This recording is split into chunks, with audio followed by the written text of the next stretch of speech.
Race Royale, bonjour, bonsoir, selon votre fuseau horaire. Que Dieu vous bénisse abondamment. Encore une fois de plus, on est là avec un homme. Lui, je l'aime beaucoup parce que c'est. Il est. C'est un obélix, hein? Très jeune dans la chose de Dieu, mais il monte en puissance. Si vous aimez les prédications, tu vois, il y a des personnes qui vibrent, qui te communiquent la joie dans le Seigneur, il en fait partie. Et j'aime bien l'appeler Dad Dave, car il a vraiment ce cœur-là de père. Tu le vois de loin, on est là. Même si nous on est à Bruxelles, lui là en Anvers, mais on observe, on voit comment l'église elle avance. Aujourd'hui, il va ouvrir le cœur, il va parler des choses que devant vous, il doit se comporter comme un père. Mais moi, je l'ai dit, man of God, tu vas ouvrir ton cœur de père. Comment ça se passe? Donc aujourd'hui, on va dire des choses. Donc reste branché déjà là, ne bouge pas, ne bouge pas. Reste branché, tu vas entendre des choses. Comment on peut diriger l'assemblée, comment on peut diriger un ministère dans des moments difficiles.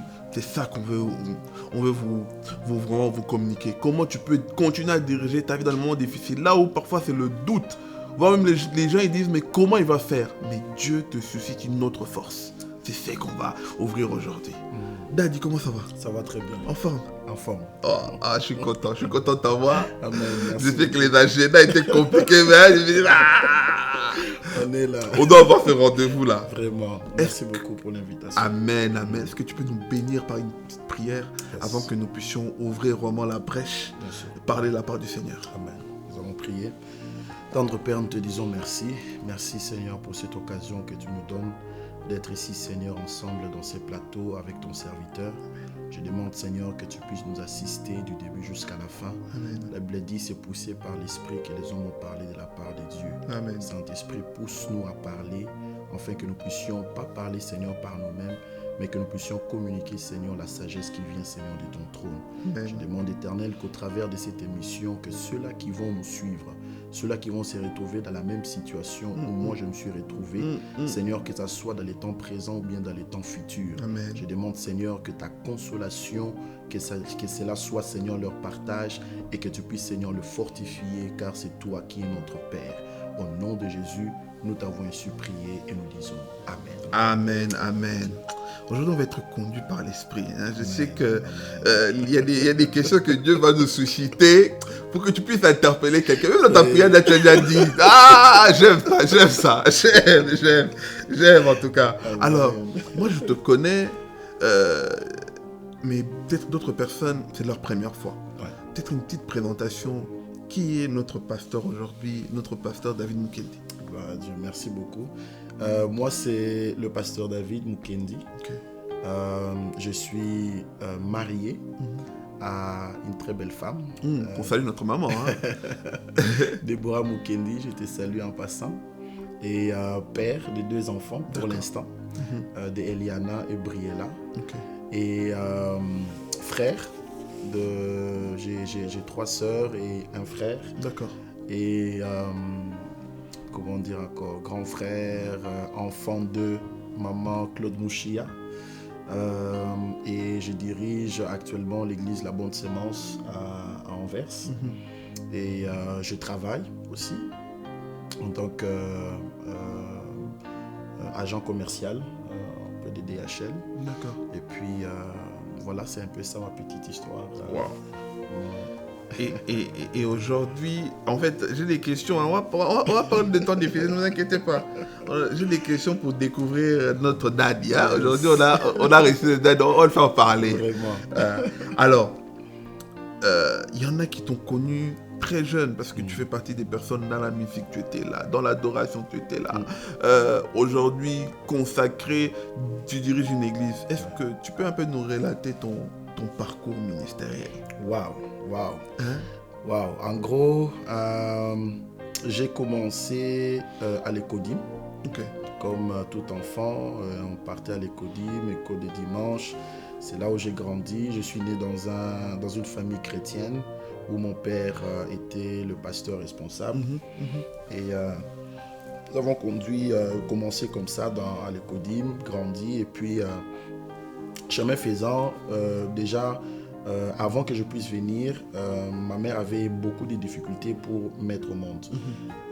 Et le Seigneur l'a visitée parce qu'elle avait déjà perdu 2 enfants avant qu'elle puisse avoir ma grande sœur. Et ma grande sœur est venue, et puis moi. Et après moi, il y avait 2 jumelles qui sont aussi mortes. Et après ma petite sœur Rachel, Gracia et enfin Moïse. Alors avant que je puisse venir, le Seigneur avait déjà donné quelques indices que la personne qui viendra, ça sera un homme de Dieu, un serviteur de Dieu. Elle était dans la montagne, dans la prière. À ce moment-là, il n'y avait pas d'échographie chez nous là-bas au pays.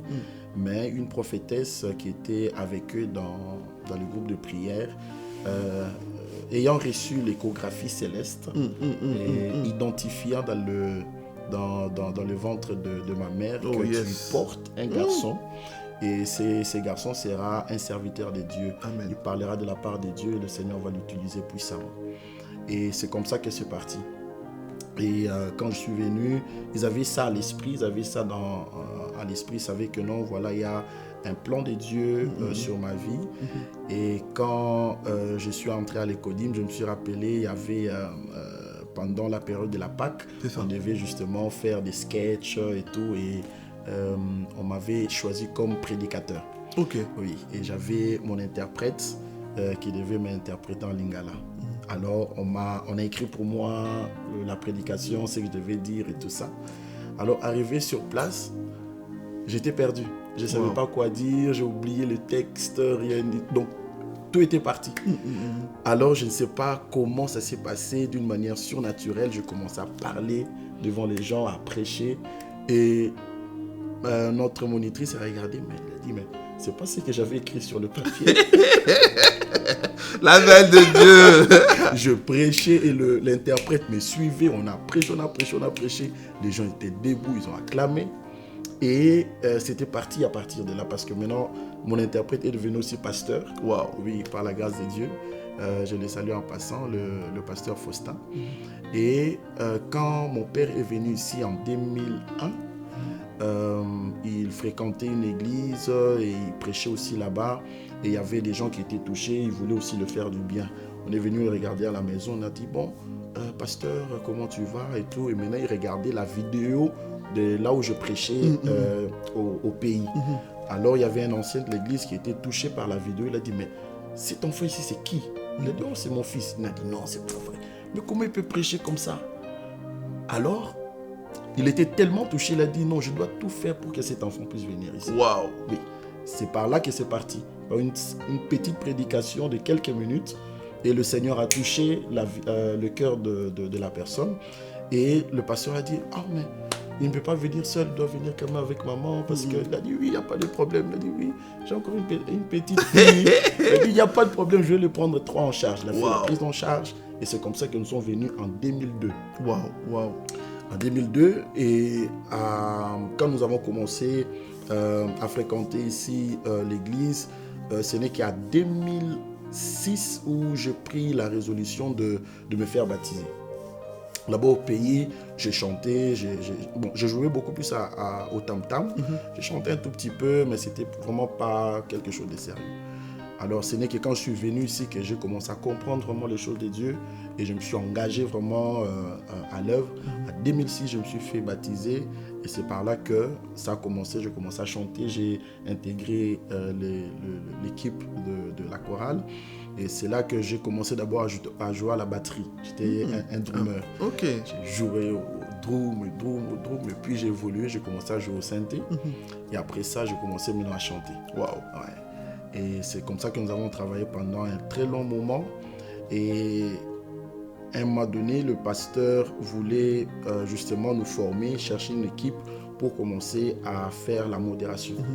Et j'ai fouillé, je ne voulais pas, j'ai cherché toujours des échappatoires. Je me disais, tu voyais, il y a trop de charges. Trop de charges, j'ai dit que je suis encore jeune et tout.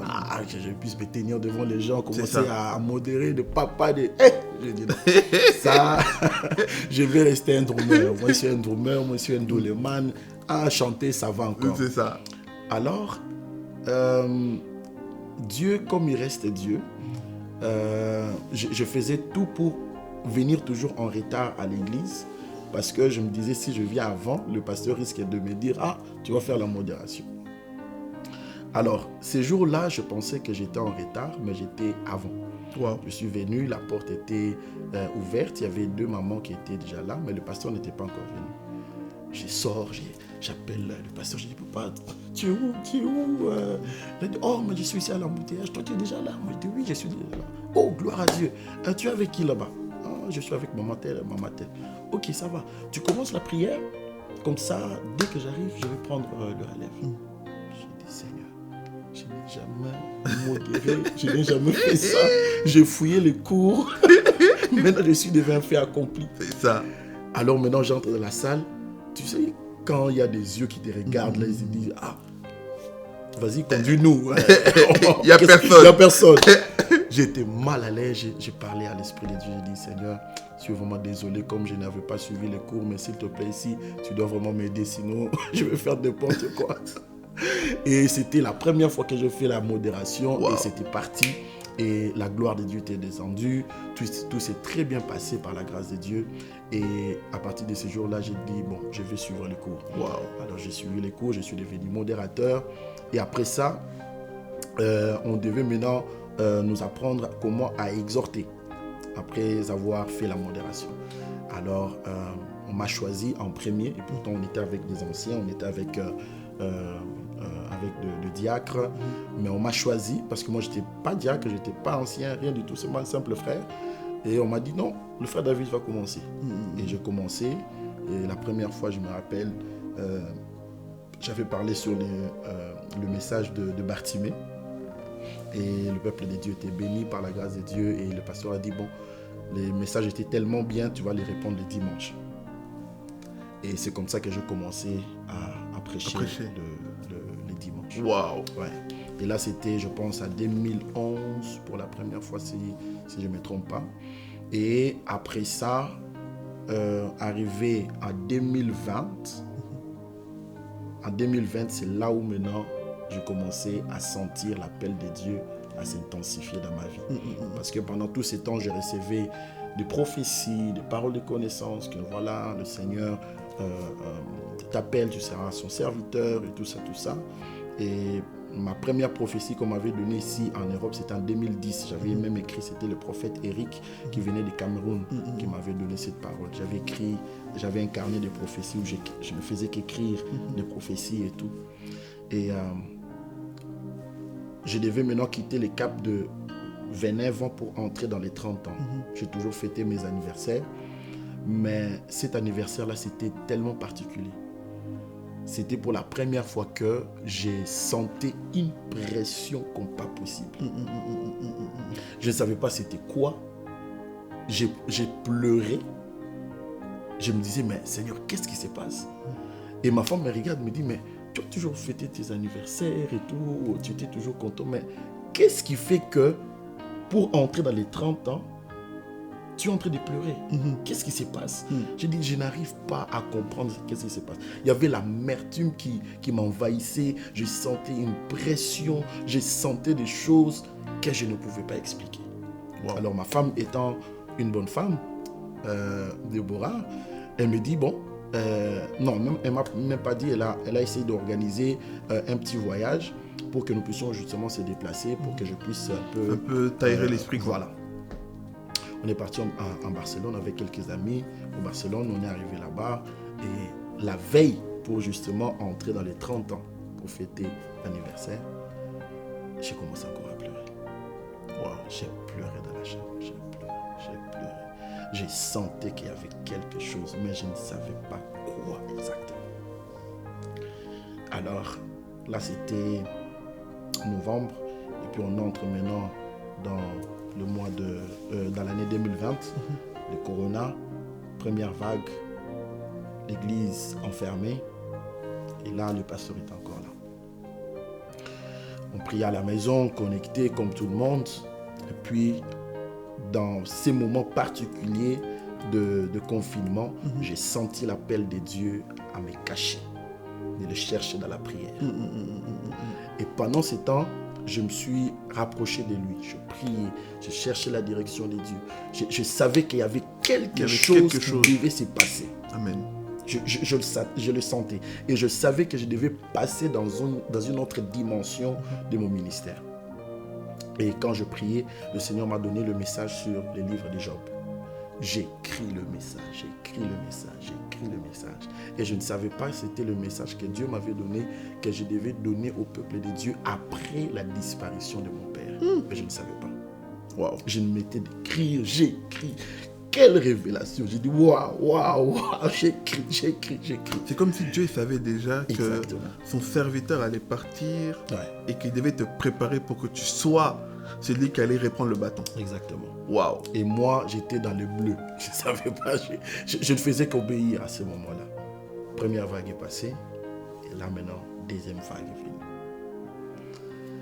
Et pendant ce temps, ma femme était enceinte de ma première fille. Au mois d'octobre, normalement, le 27 octobre, elle devait mettre au monde. Dieu connaissant toutes ces choses, étant l'architecte par excellence, il a fait en sorte que ma femme puisse accoucher le 20 octobre. Quand elle a accouché le 20 octobre, mon père était encore en vie. Il a pu voir l'enfant, toucher l'enfant. Et j'ai senti dans mon esprit que je devais donner à ma fille le nom de mon père. Wow. Normalement, on donne le nom à maman. C'est ça. Mais j'ai senti que je devais donner le nom de mon père. Je l'ai appelée Eliana Pierrette Mukendi. Ma maman, elle était un peu étonnée. Elle a dit, mais comment ça se fait? Je dis, je ne sais pas, mais je le sens comme ça. Pierrette. Mon père était très content. Et 7 jours après, le 27 octobre, mon père tombe malade et il entre à l'hôpital. Wow. Je me pose. Parce que là, c'est là où tu vas nous expliquer. Oui. Désolé. Pas de souci. J'ai une question ici, mais on est rentré dans le vif du sujet. Cette question, je la poserai à la fin. Ouais. Alors, on va rentrer parce que là, aujourd'hui, j'ai envie que les gens ils comprennent ce que tu as vécu.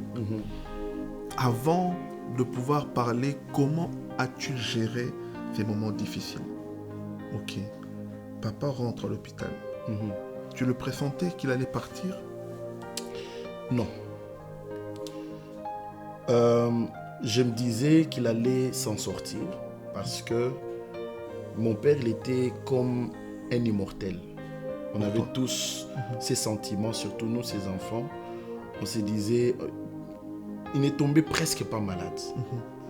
Il n'a jamais fait des jours à l'hôpital ou quoi que ce soit là. Il a toujours été en bonne santé. Et on se disait, bon, ça va passer. Et surtout quand je devais regarder la responsabilité qu'il avait, et ici, et les autres extensions au pays, je me dis, ah Seigneur, vraiment tu vas prendre ton serviteur pour laisser tout ça, mettre l'œuvre de Dieu en jeu? Non. Il va revenir, il va sortir. Et c'était ça justement mon assurance. Mais au fur et à mesure qu'on avançait, je commençais à sentir que Dieu allait l'appeler, mais je ne voulais pas accepter cette réalité. Parce que je me disais, s'il partait, comment on allait faire? C'est ça. Comment on allait faire? Parce que je ne me voyais pas prêt. La famille, l'église, toute la communauté. Mais qu'est-ce qui va nous arriver? C'était ça la question que je me posais. Et je me rappelle quand il était parti, quand le Seigneur l'a appelé, ma femme m'avait posé la question. Il me dit,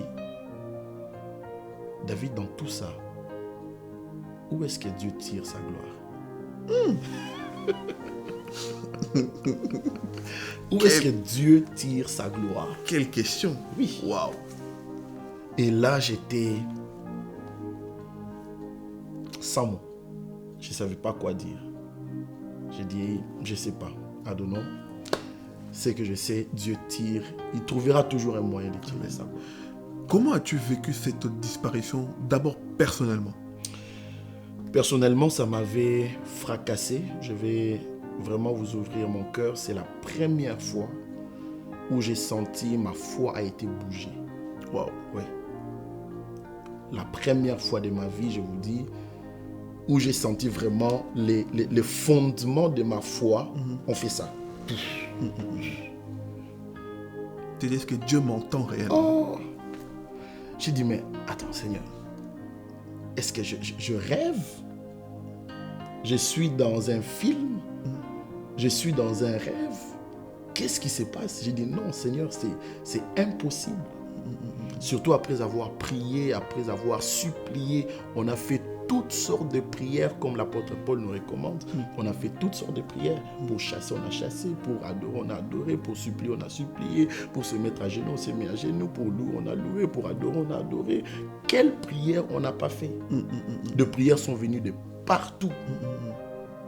Partout en Europe, en Afrique, en Amérique, en Angola, partout. La prière venait de partout. Et je me suis senti vraiment, j'étais devant un fait accompli et j'avais eu mal. Je me suis senti à un moment donné déçu de Dieu. J'ai dit, Seigneur, tu m'as déçu. Comment tu peux nous lâcher comme ça? Ça, on ne pouvait pas s'imaginer. Et heureusement, le Seigneur, le Saint-Esprit m'a posé une question qui m'a directement remis sur le rail. Il m'a posé la question, il m'a dit, David, est-ce que tu penses, comme tu es là, que tu aimes ton Père plus que moi? Amen. J'ai dit, c'est pas vrai. J'ai directement demandé pardon à Dieu. J'ai dit, Seigneur, pardonne-moi. Si toi qui l'aimes beaucoup plus, tu prends cette décision de l'appeler, qui suis-je pour faire la tête dure? Amen. Et c'est par là que j'étais directement recadré et je commençais à voir les choses autrement. Wow.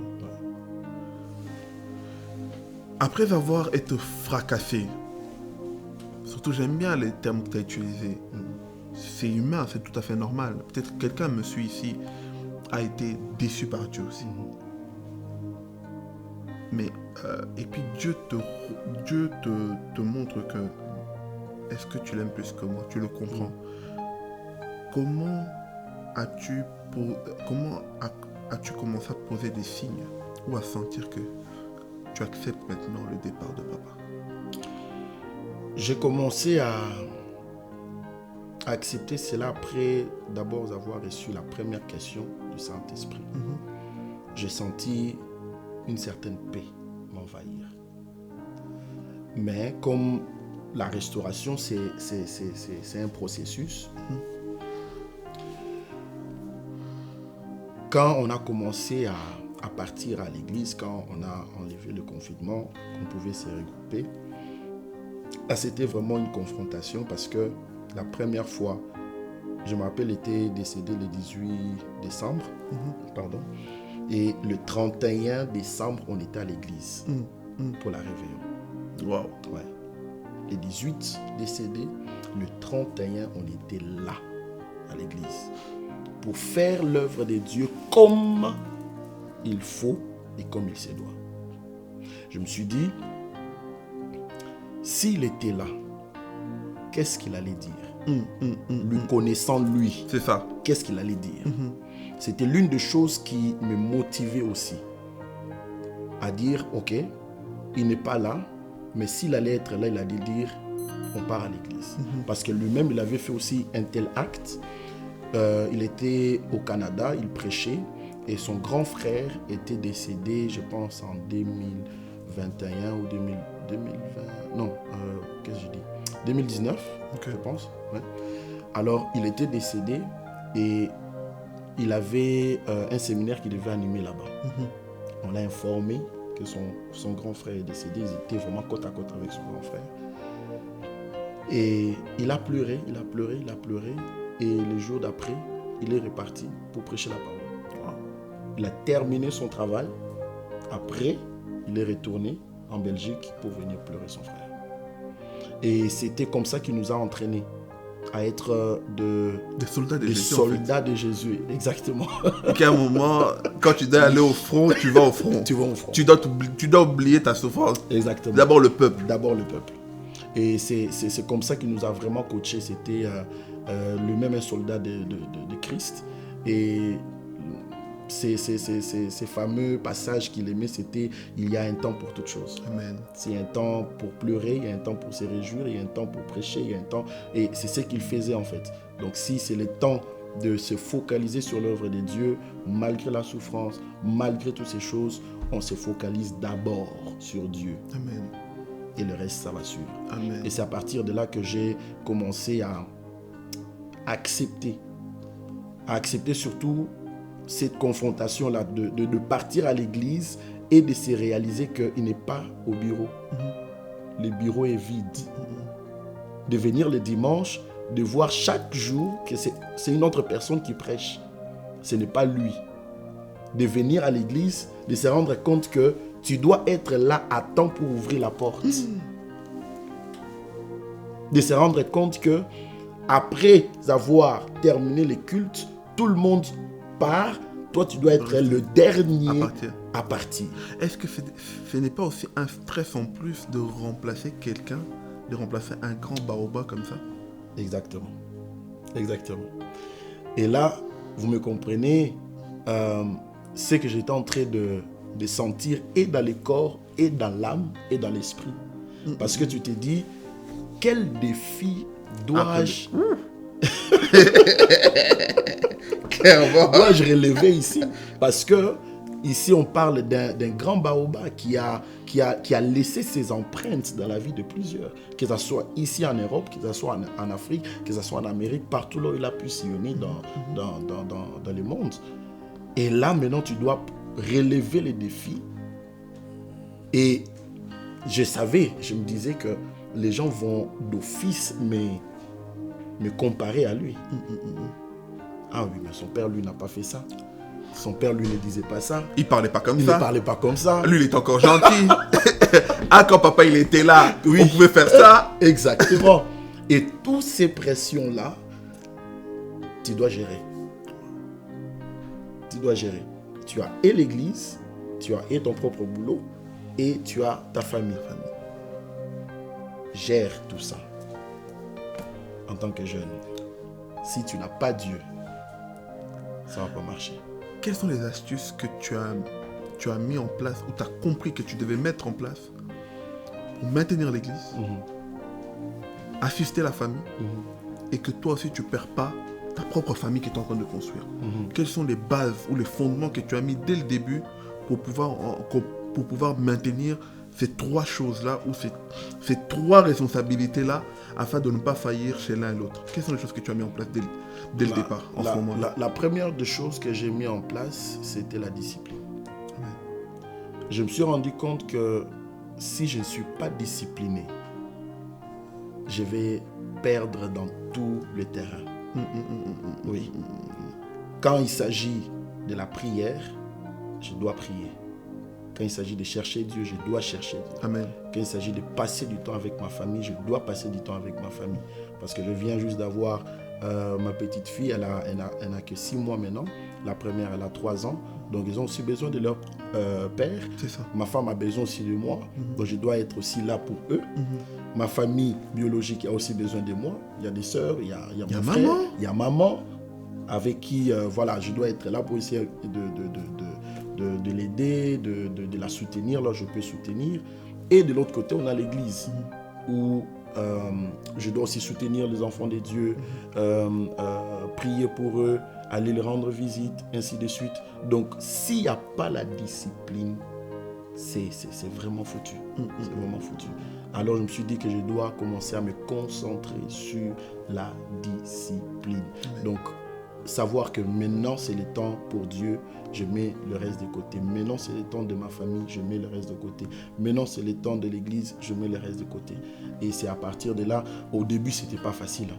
Au début, c'était vraiment du chaos, parce que on n'a pas eu, pour la petite histoire, on n'a pas eu seulement la disparition d'un homme de Dieu, mais nous étions frappés doublement à l'église, parce qu'on avait le pasteur assistant, qui est le pasteur Castello.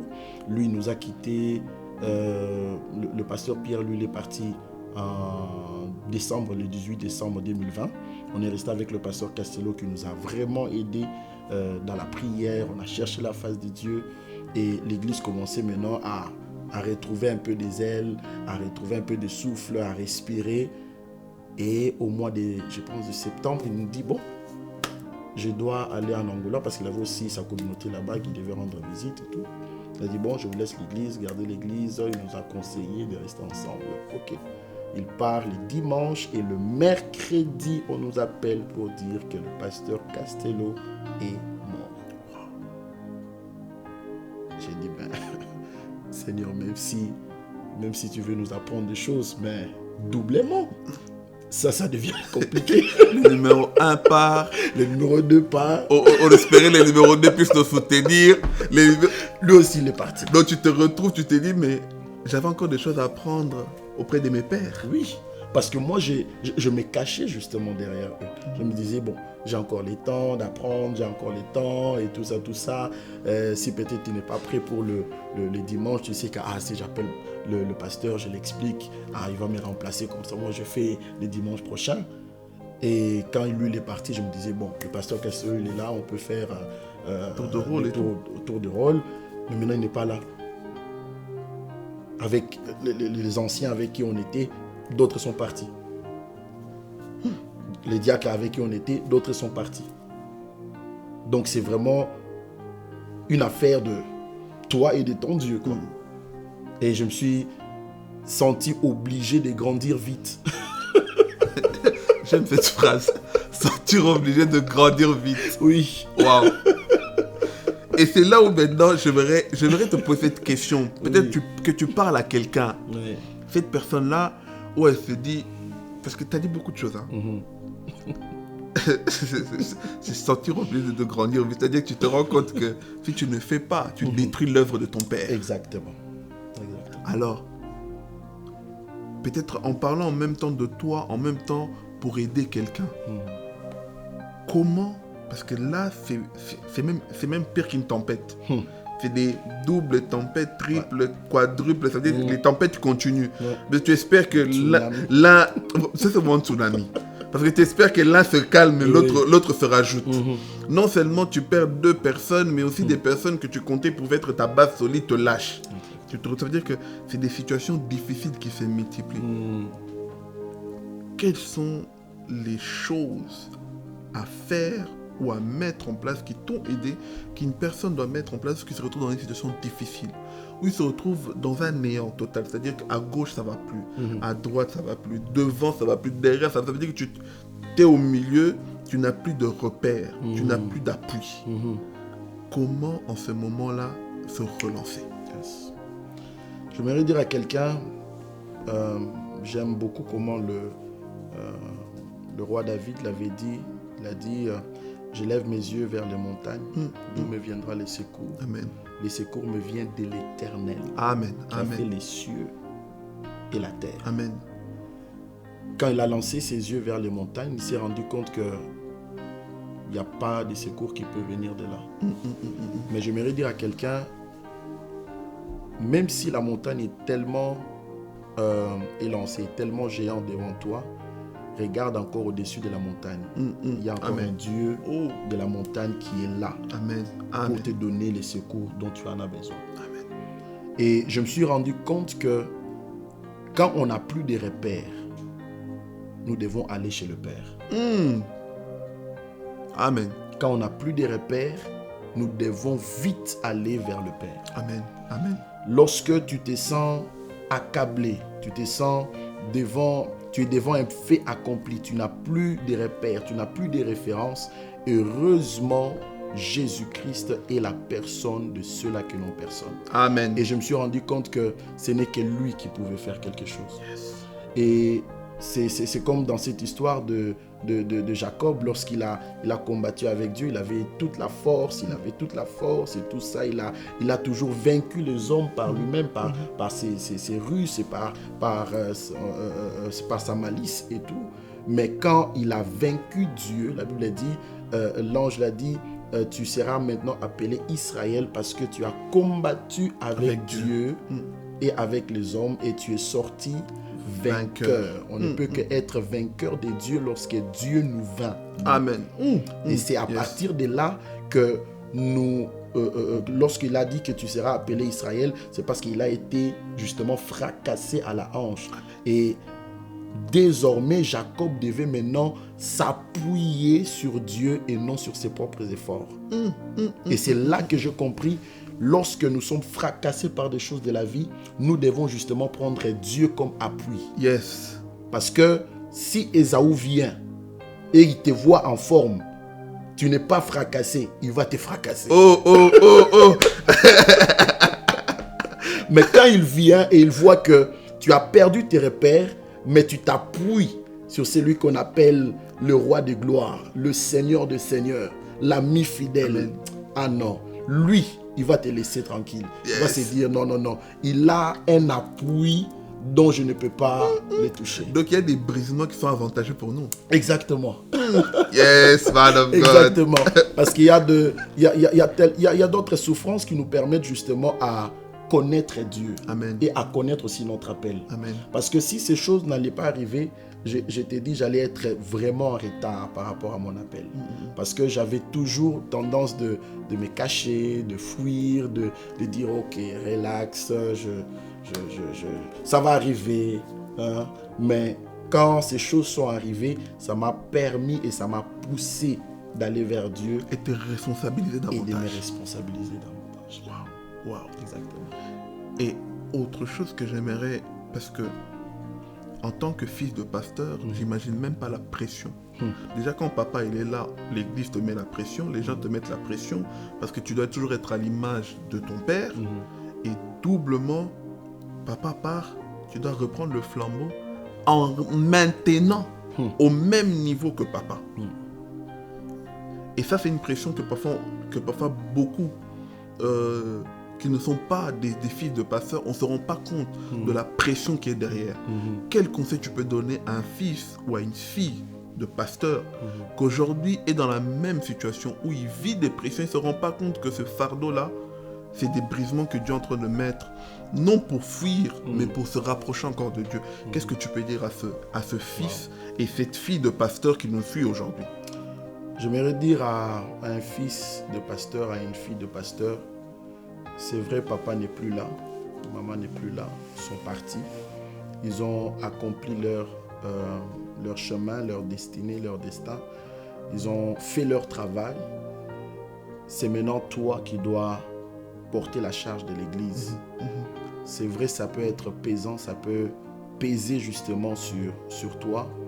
Et j'aimerais dire, comme c'était le cas avec Josué, les gens faisaient aussi recours au Dieu de Moïse.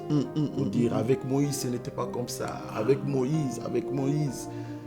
Mais j'aimerais te dire que le même Dieu de Moïse, c'est aussi ton Dieu. Amen. Et si la mer Rouge a été séparée en deux, avec Moïse, toi tu es Josué. Devant le Jourdain, ça ne va pas se séparer forcément à deux. Mais toi tu dois entrer avec l'arche et tu verras que vous allez aussi traverser le Jourdain, mais d'une manière différente. Amen. Amen. Parce que le Dieu des successions, c'est un Dieu qui agit toujours d'une manière différente. Amen. C'est vrai, tu viens de ton père, tu viens de ta mère, tu as son ADN, mais tu n'es pas exactement comme ton père. Papa, et tu n'es pas exactement comme ta insiste. Ton père est ton père, ta mère est ta mère, Amen. et toi, tu es toi. Amen. Ce qui fera justement la particularité dans ton appel, c'est de s'accrocher au Dieu de ton père, mais en demandant que le Dieu de ton père puisse ressortir en toi les choses que lui-même a mis en toi, afin que l'on sache que le Dieu d'Abraham est le Dieu d'Isaac, et que le Dieu d'Isaac est le Dieu de Jacob. C'est toujours le même Dieu, mais il faudra seulement se rassurer que tu restes dans l'alliance, afin qu'on puisse dire le Dieu d'Abraham, d'Isaac et de Jacob. Le Dieu de ton père est aussi ton Dieu. Rassure-toi que tu restes dans l'alliance, mais tu n'es pas appelé à faire exactement ce que ton père a fait. Amen. J'aimerais te dire, si tu veux justement réussir ton parcours sur la terre, réussir au niveau de ton ministère, accroche-toi au Dieu de ton appel. Amen. Accroche-toi au Dieu qui a appelé ton père et le Dieu qui t'a appelé, et tu vas arriver jusqu'au bout. Amen. Et il y aura toujours la différence. Ne regarde pas ce que les hommes vont dire. Oh, papa fait ça, papa fait ça. Oui, gloire à Dieu. Mais toi, tu n'es pas ton père, tu n'es pas ta mère. Essaye seulement de rester dans l'alliance et de faire des bonnes choses correctement et de laisser Dieu, d'être Dieu en toi et au travers de toi. Amen, amen. Ça, c'est la dernière question que j'avais gardée, que je vais te poser. Peut-être que quelqu'un va encore être béni à travers ça. Amen. Après avoir vécu cette expérience, après avoir aujourd'hui te relevé, tu as eu à reprendre le parcours de papa. Aujourd'hui, nous bénissons Dieu, tu as été consacré pasteur et tu as repris le flambeau en tant que pasteur responsable. Après avoir vécu ces expériences avec Jésus, quels sont les 3 qualificatifs que tu donnes à Jésus aujourd'hui? C'est-à-dire qu'après avoir vu ça, tu dis dans Jésus, tu es ça, tu es ça, tu es ça. Ça veut dire 3. Je ne vais pas besoin de 3. C'est ces qualificatifs-là qu'il faut que, après avoir vécu ça, oui. Jésus, tu es vraiment ça. Amen. Et pourquoi? Explique-nous. Pour chaque qualité, là, explique-nous un peu. Waouh. Bon, je dirais premièrement que Jésus, il est le Père des orphelins. Yes. Amen. Je me suis rendu compte que, vous savez, il y a d'autres noms qu'on donne à Jésus quand nous sommes en train de l'adorer.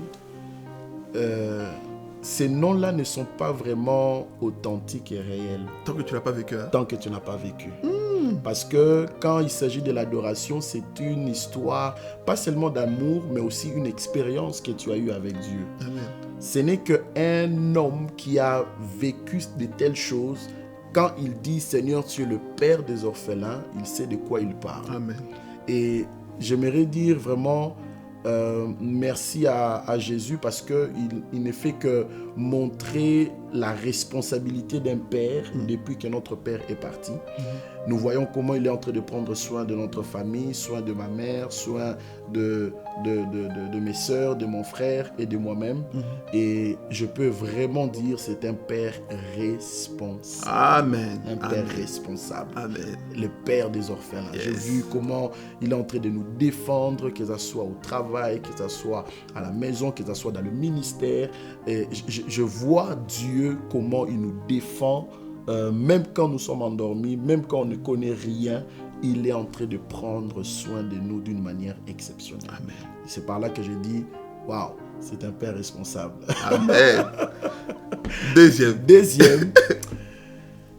Je pense que ça peut même prendre le résumé de tous les 3. Ça, je dois le dire en lingala.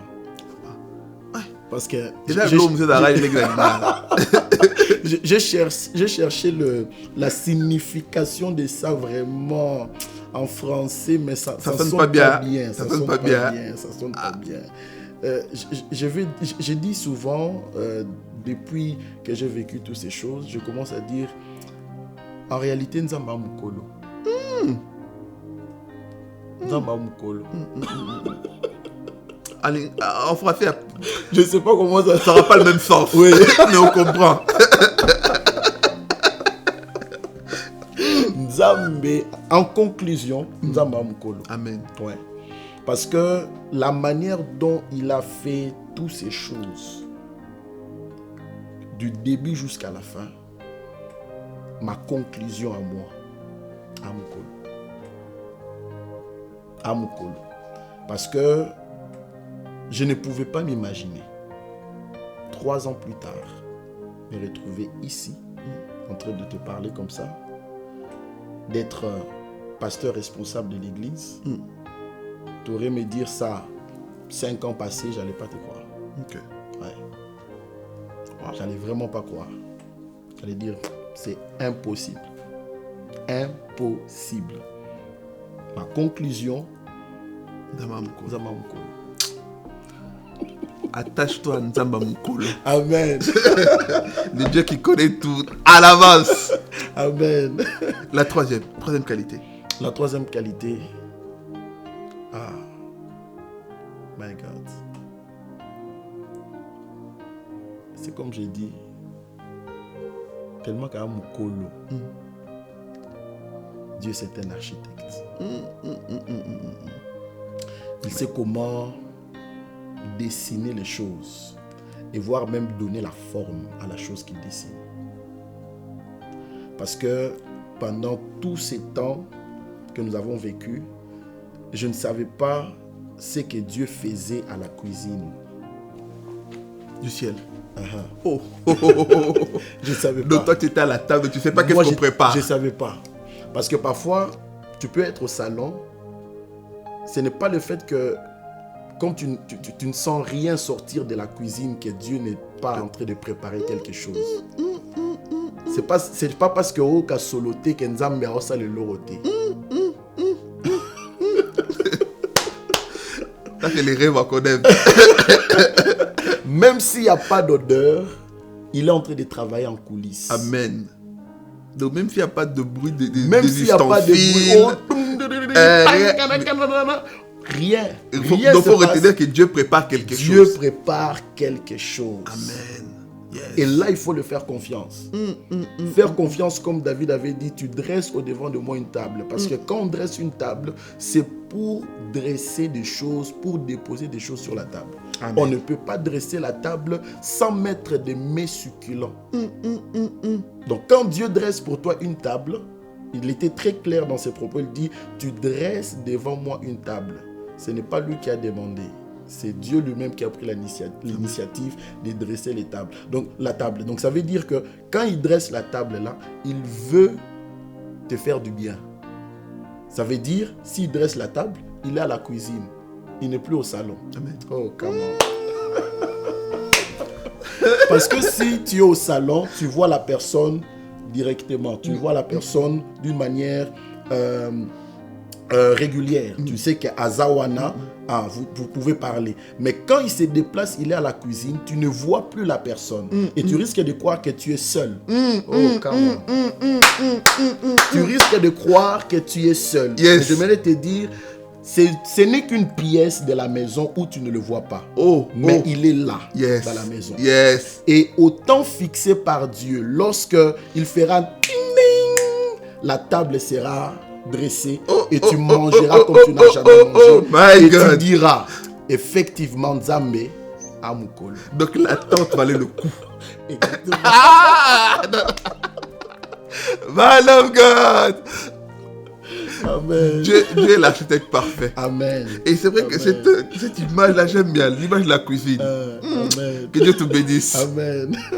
Alors pour terminer, c'était tellement bon, je pense que si vous avez des questions, posez-la. Je vais le faire revenir, je veux dire, il y a des choses qu'il doit encore expliquer. Amen. Parce que l'histoire de la cuisine, là, on va encore rentrer en profondeur.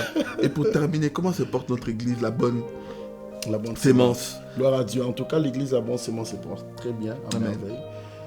merveille. J'aime beaucoup cette église parce que ils nous ont vraiment porté à cœur. Amen. Ils nous ont soutenus pendant la disparition du berger. Ils étaient là à nous soutenir, toute la famille. Et jusqu'à présent, ils sont toujours là. Et j'ai dit merci, même à ceux-là qui sont partis, à ceux-là qui sont restés. Je dis merci du fond de mon cœur. Amen. Que le Seigneur se souvienne vraiment de vous. Amen. Nous sommes bénis de vous avoir. Amen. Et vous êtes pour moi une raison de plus chaque jour de chercher encore le Seigneur, de m'approcher de lui, de donner le meilleur de moi-même pour que le peuple de Dieu soit béni à chaque fois lorsque nous allons se tenir devant Dieu et devant eux. Et vraiment, je vous aime beaucoup. Amen. Love you guys. Amen. Amen. Amen. Soyez en tout cas bénis. Écoutez, vous avez entendu des petites brèches. Parce que cet homme, il prêche bien, il parle bien. Je ne le flatte pas parce que je suis devant la caméra, il est à côté de moi. Je le dis haut et fort, il prêche bien, il parle bien. Et si tu habites à Anvers, aux alentours, tu cherches une bonne église, en tout cas, nous, Race Royale, frère John, je prends Dieu à témoin, c'est une bonne église. Amen. Et vous voyez, on va mettre toutes les informations, les adresses de l'église. Ne reste pas à la maison. Va dans une bonne maison. Ou la maison de la bonne sémence, afin que tu puisses avoir aussi la sémence qu'il le faut dans ta vie. Amen. En tout cas, homme de Dieu, que Dieu te bénisse. Merci beaucoup. Merci encore pour l'invitation. Avec plaisir. Béni, moi, je sais qu'on va te demander que tu reviennes. Donc, accepte déjà de revenir. J'accepte. Que Dieu vous bénisse, c'est bon. Amen. Le rendez-vous est pris et très bientôt reviendra. Soyez bénis. Merci.